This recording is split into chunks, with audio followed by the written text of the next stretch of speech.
यहाँ पे तड़का माशाल्लाह तैयार हो गया और ये जा रहा है साग। और आपको पता चल गया होगा कि मैं आज क्या बना रही हूँ। बहुत ही मज़ेदार साग का सालन है जी। और ये सर्दियों की सौगात है, पंजाब के लोगों को ख़ास तौर पर बहुत ज़्यादा पसंद है। और स्पेशल हम लोग सर्दियों में ये बनाते हैं, एक दूसरे को सौगात के तौर पर भेजते हैं। और देसी तरीके के मुताबिक अगर बनाएं तो बहुत ही मज़ेदार बनता है। आज मैं आपके साथ इसकी एक स्पेशल सी रेसिपी शेयर कर रही हूँ।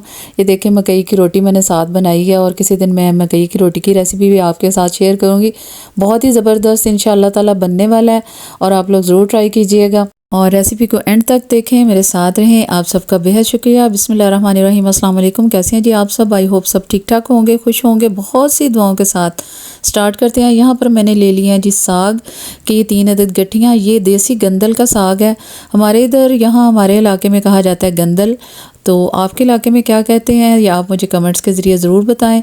ये मोटी गंदल लें, थोड़ी सी देसी गंदल हो लेकिन मोटी गंदल वाला साग अगर आप लेंगे तो साग आपका बहुत ही मुलायम और ज़बरदस्त बनेगा। और साग लेते वक्त गंदल को तोड़ के चेक करें, अगर आसानी से टूट जाए तो इसका मतलब है कि वो बिल्कुल फ्रेश साग है। और अगर वो टूटे ना तो वो पका हुआ साग है, वो मत लें। तो फ्रेश और अच्छा साग लें ताकि उसके से आपका जायका जो है साग का बहुत ही अच्छा बनेगा। यहाँ पर देखें, मैं तोड़ के चेक कर रही हूँ, आसानी से टूट रही है। और मोटी गंदल वाला साग लें, देसी लें और इससे बहुत ही मज़ेदार साग इंशाल्लाह ताला बनेगा। 3 गठियाँ ली हैं जी मैंने साग की, 2 पालक की गठियाँ हैं और ये है जी बाथू। बाथू बहुत ज़्यादा रेतला होता है। ये छोटी छोटी सी गठियाँ हैं, ये 2 अदद गठियाँ ये भी मैंने ले ली हैं। और अब इन सबको मैं अलग अलग से काटूंगी। साग जो है उसको पहले छील लेंगे, पालक को भी अलग से काट लेंगे और बाथू को भी अलग से काट के और फिर इनको 4 से 5 पानी बहुत अच्छी तरह से धोना है ताकि इसकी सारी मिट्टी रेत अच्छी तरह से निकल जाए। उसके बाद हम पकने की तैयारी करेंगे। और आगे बढ़ने से पहले प्लीज़ चैनल को सब्सक्राइब कर लीजिए। वीडियो अगर पसंद आए तो प्लीज़ ज़रूर लाइक कीजिए और अपने कमेंट्स के ज़रिए हौसला अफजाई कीजिए और शेयर कीजिए। आप सबकी सपोर्ट का, मोहब्बत का, एहसास का बेहद शुक्रिया। और यहाँ पर मैंने साग को बहुत अच्छी तरह से छील के काट के उसके बाद धो लिया 4 से 5 पानी। और साग, बाथू, पालक को मैंने अलग अलग बर्तन में खुले पानी में और खुले बर्तन में डाल के बहुत अच्छी तरह से धो लिया। और अब मैंने इसको चढ़ा दिया जी पकने के लिए। एक बड़े बर्तन में मैंने डाल के जितना साग उसके अंदर आया है उसके अंदर मैंने डाली है 15 से 20 सब्ज़ मिर्चें और एक लहसुन की गट्ठी छील के मैंने वो भी डाल दी है। इसको पकने के लिए मैंने ऊपर रख दिया है और चूल्हा तेज़ कर दिया ताकि ये अच्छी तरह से पक जाए। और जैसे ही इसके अंदर अच्छा सा उबाल आना शुरू होगा, साग जो है वो ऐसा ऐसा थोड़ा नीचे जाना शुरू हो जाएगा। और मेरे पास जो बाकी बचा हुआ साग है वो भी मैं इसके अंदर डाल दूँगी। और जैसे ही साग भी नीचे चला जाएगा और पानी अच्छी तरह से उबलने लग जाएगा और फिर इसको कवर करके तो हम पकने के लिए छोड़ देंगे। और इस टाइम पर सिर्फ सब्ज़ मिर्चें और लहसुन डाल दिया है और पानी एक मैंने जग इसके अंदर छोटा सा मैंने इसके अंदर वो भी डाल दिया है। अब मैं चेक करूँगी कि पानी कितना हमें और ज़रूरत है। अगर हमें ज़रूरत महसूस हुई तो मैं और डालूँगी क्योंकि मैं साग को सारी रात पकने के लिए रख देती हूँ, हल्की आंच करके ऊपर कवर करती हूँ और कोई भारी बर्तन या चीज़ रख देती हूँ और उसके बाद साग जो है पूरी रात पकता रहता है।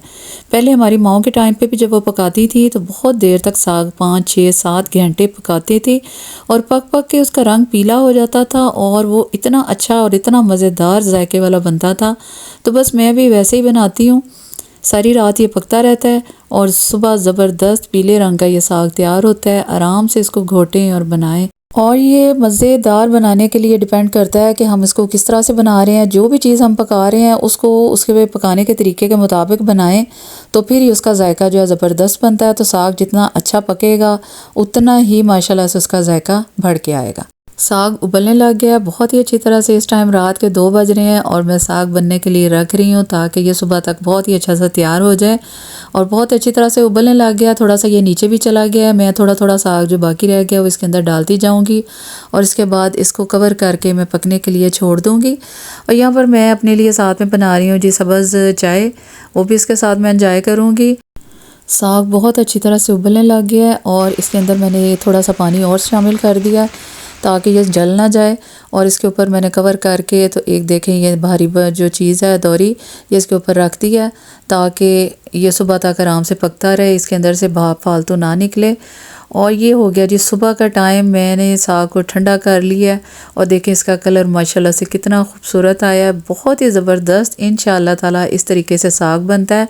और मैं ये मेरे पास बीटर है, इसकी मदद से इसको पीस लूँगी। लेकिन साग को बिल्कुल एक जो है हलवे की तरह मत बनाएं, थोड़ा सा दानेदार रखें और उसी से साग जो है वो बहुत ही मज़ेदार बनता है। मैंने इसको अच्छी तरह से घोट लिया है।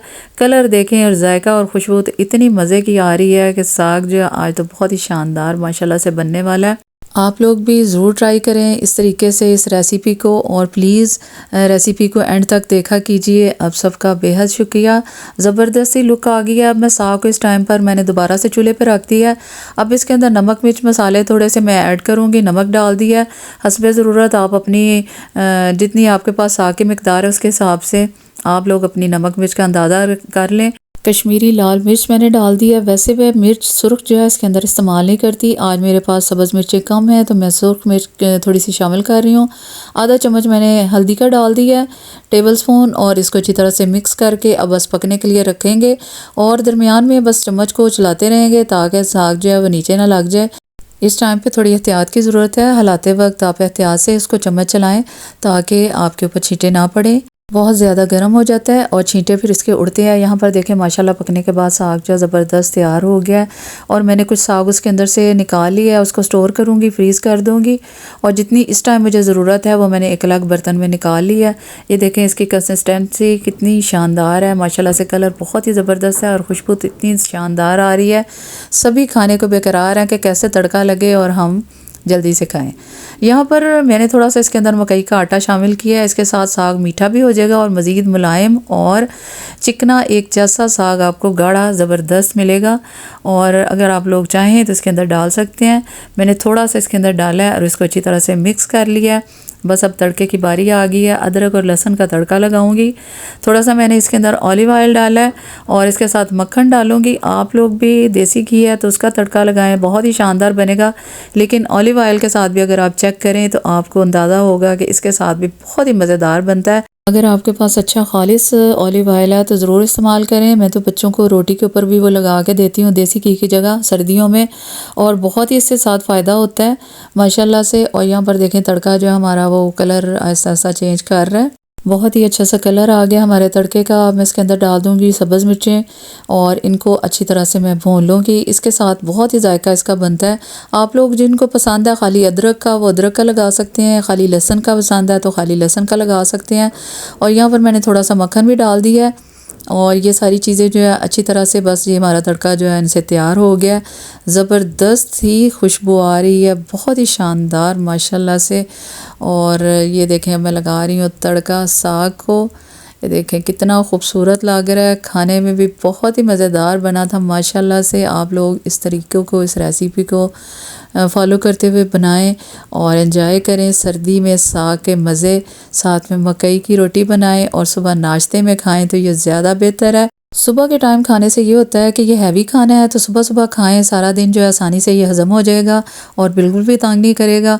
बहुत ही मज़े की ये मीठी मज़ेदार मकई की रोटी जो है हमारी तैयार हो गई है ज़बरदस्त लुक के साथ। और साग और मकई की रोटी का इतना ज़बरदस्त कम्बिनेशन है जी खाने का। ये देसी और देसी तरीके के साथ देसी साग बनाएं तो बहुत ही मज़े का बनेगा और आप लोग ज़रूर ट्राई कीजिएगा। और हमेशा खुश रहें, मुझे दुआ में याद रखें। अल्लाह हाफ़िज़।